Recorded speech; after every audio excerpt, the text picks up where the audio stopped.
pemirsa kembali bersama kami di Kontroversi. Sudah bergabung ada Wisnu Permadi, Ketua Deklarator dan Seknas Relawan Siap atau relawan dari Anies Baswedan. Pak Wisnu, selamat malam. Selamat malam Mbak Sherly. Oke, baik. Pak Wisnu, apakah karena Pak Anies ini belum punya partai politik, makanya muncul relawan-relawan supaya Pak Anies bisa dilirik oleh partai politik?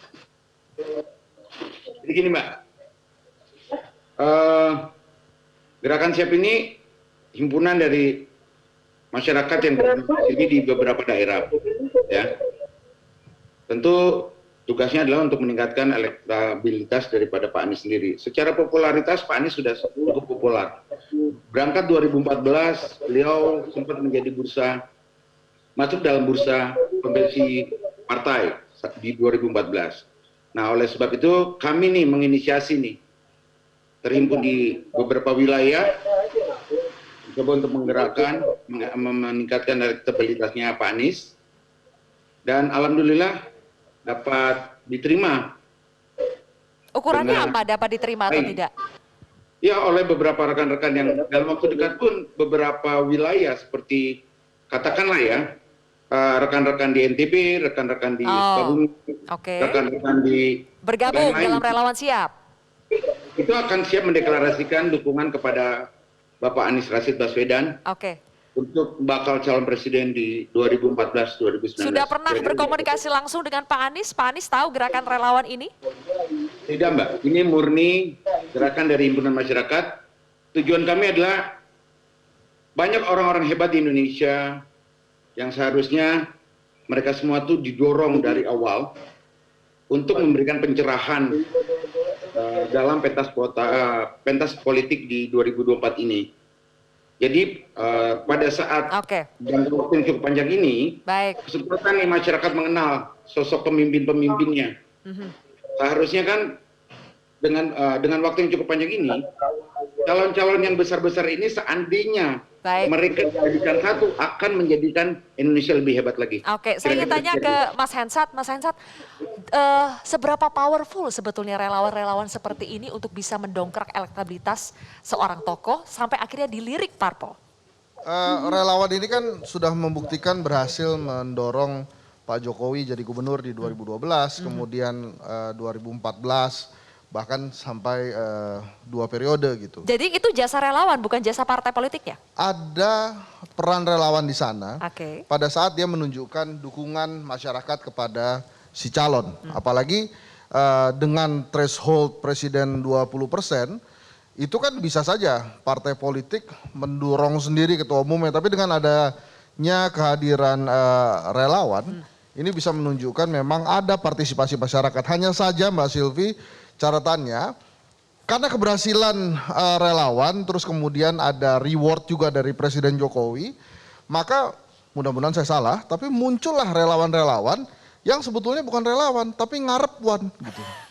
Dia ngarepin, nih nanti kalau menang nih adalah kebagian kecipratan. Ada contohnya kan, sudah ada contohnya kalau jadi relawan, presiden yang didukung menang, dapatlah komisaris. Saya tanya langsung ya, Pak Wisnu, kalau Pak Wisnu dan tim ini relawan beneran atau ngarpuan? Bahkan Balai Kota atau Pak Anies sendiri itu tidak mengenal kami. Hanya kami melihat sudah waktunya nih dengan jangka waktu yang panjang ini memperkenalkan Pak Anies sosok karakter. Ini bukan mencari figur ya, kalau figur itu kan bisa dipoles. Ini karakter, calon, sosok yang jujur, amanah, dan sudah nyata dalam bertindak. Ibu kota negara Indonesia itu kan Jakarta. Keberhasilan yang 4 tahun sudah menjadi tolak ukur. Tapi begini Pak Wisnu, meskipun Anda mengatakan ini adalah kerja sukarela dari para relawan, tapi kan bagaimanapun relawan juga butuh logistik. Nah, itu butuh modal. Dari mana Pak itu didapatkan? Ya itu tadi Mbak, kita berkolaborasi bersama. Kita kan bukan partai politik, kita bukan sedang berkampanye. Kita sedang mensosialisasikan sosok-sosok calon presiden di 2024. Makanya salah satunya adalah Pak Anies yang kita dorong dengan karakternya yang sudah dikenal masyarakat banyak. Bukan lagi hal yang sulit. Bukan untuk mengkampanyekan sekarang calon presidennya, tapi memperkenalkan secara karakteristik kepada masyarakat, kepada lingkungan Logistiknya relawan. dari mana tuh Pak? Kerja relawan kan Bagaimana? juga butuh logistik, butuh modal. Kita kan tidak melakukan ini, Bu. Dalam artinya sedang berbagi sembako atau apa, tidak, kita berkomunikasi, berdiskusi satu dengan yang lain, berkenalan, bersilaturahmi. Sehingga itu kita sampaikan. Oke, tidak hanya yang belum punya partai politik, tapi yang sudah punya seperti Gerindra pun muncul relawan-relawan nih Bang Ferry. Ada relawan Prabowo Puan, relawan Sandi. Tanggapan Gerindra atas kemunculan relawan-relawan ini? Ya, itu kalau relawan ya tadi menurut saya sih itu dinamika yang wajar terjadi gitu. Tetapi sekali lagi sebenarnya kalau kami dari Partai Gerindra sama sekali sebenarnya belum membicarakan tentang 2024 gitu. Kita sekarang sebenarnya masih tahun 2021 jauh tapi banget. Tapi pasti masih Pak Prabowo akan nyapres di 2024. Kalau ditanya seluruh keluarga besar Partai Gerindra tentu masih mengharapkan Pak Prabowo Subianto sendiri maju sebagai calon presiden. Tapi ini kan juga Pak Prabowo sebenarnya belum memberikan jawaban apakah nanti maju atau tidak. Jadi sebenarnya ini belum menjadi pembahasan di Partai Gerindra. Dan menurut saya masih banyak kemungkinan yang terjadi di antara tahun-tahun ini menjelang 2024. Pertanyaannya kan apa betul? Kan diskursus wacana di masyarakat juga muncul ada yang 3 periode. Jadi belum tentu juga ini. Dan kemudian juga muncul wacana diskursus tentang presidensial threshold 0%.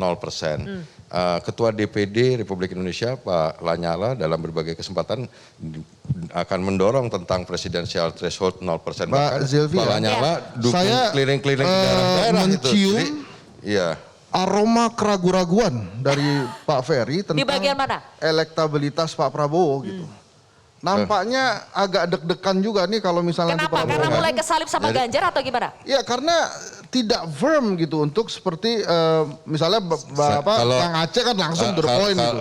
Kalau Pak Prabowo Subianto popularitas hasil survei kan yang tapi emang itu selalu begitu Pak Prabowo kalau sebelum pertandingan selalu di atas. Gini Mas Henry, jadi jangan-jangan soal 2024 ini dibahas di tahun 2021 adalah sebenarnya kita membahas sesuatu yang sebenarnya rakyat, masyarakat sebenarnya sebagian besar sebenarnya masih lebih banyak membutuhkan tentang bagaimana intervensi pemerintah, elit memikirkan tentang nasib mereka yang sekarang didera oleh pandemi COVID-19 ini. Jadi tadi saya sekali lagi ulang, ada kemungkinan yang masih mungkin saja sangat terjadi, kan ada diskursus 3 periode, kita belum tahu itu perkembangannya bagaimana. Tapi ini ditangkap kemudian, sebagai keraguan nih sama Mas Hensat nih? Enggak. Partai Gerindra juga belum berubah. Kita juga sebenarnya mendorong aspirasi masyarakat untuk bahwa presidensial threshold itu partai yang seperti Gerindra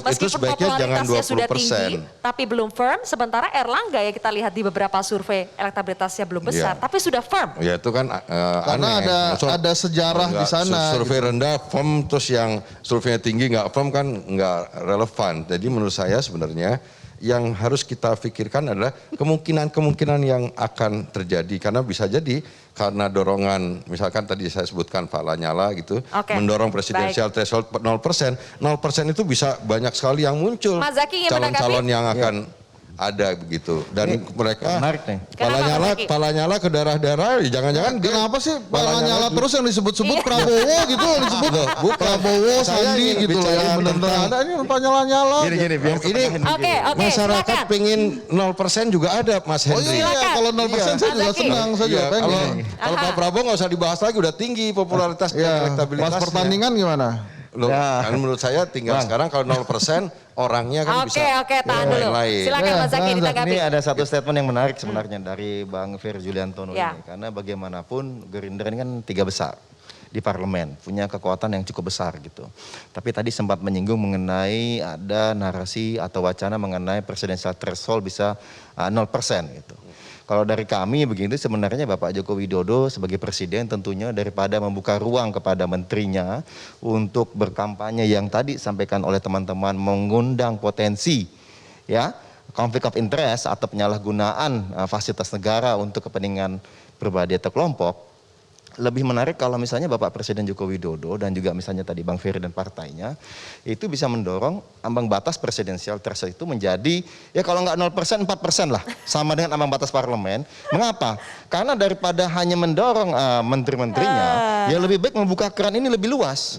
Karena bagaimanapun akan sangat baik jika masyarakat kita punya banyak pilihan gitu. Oke, kenapa pada mendorong ambang batas diturunkan? Apakah karena Demokrat juga susah untuk mencari koalisi? Bukan kita, kalau dari kami tadi ngobrolin Bang Aceh mungkin aja dengan Golkar ya Bang Aceh ya, mungkin. Dengan Gerindra mungkin. Kita dengan semua masih mungkin kok karena itu belum saatnya dibicarakan. Untuk saat ini untuk bicara koalisi dan juga bicara mengenai capres, Mas Ahy sendiri dan juga Partai Demokrat belum membicarakan ini di internal. Karena kami fokus bantu pandemi itu satu.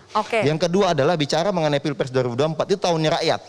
Tadi kami sudah tegaskan kalau ingin misalnya nanti dipilih oleh rakyat tahun 2024, tunjukkan kinerja sebaik mungkin gitu. Nah yang terakhir adalah bicara mengenai Pilpres itu bicara dua hal. Ada bicara mengenai tiket, ada bicara mengenai momentum.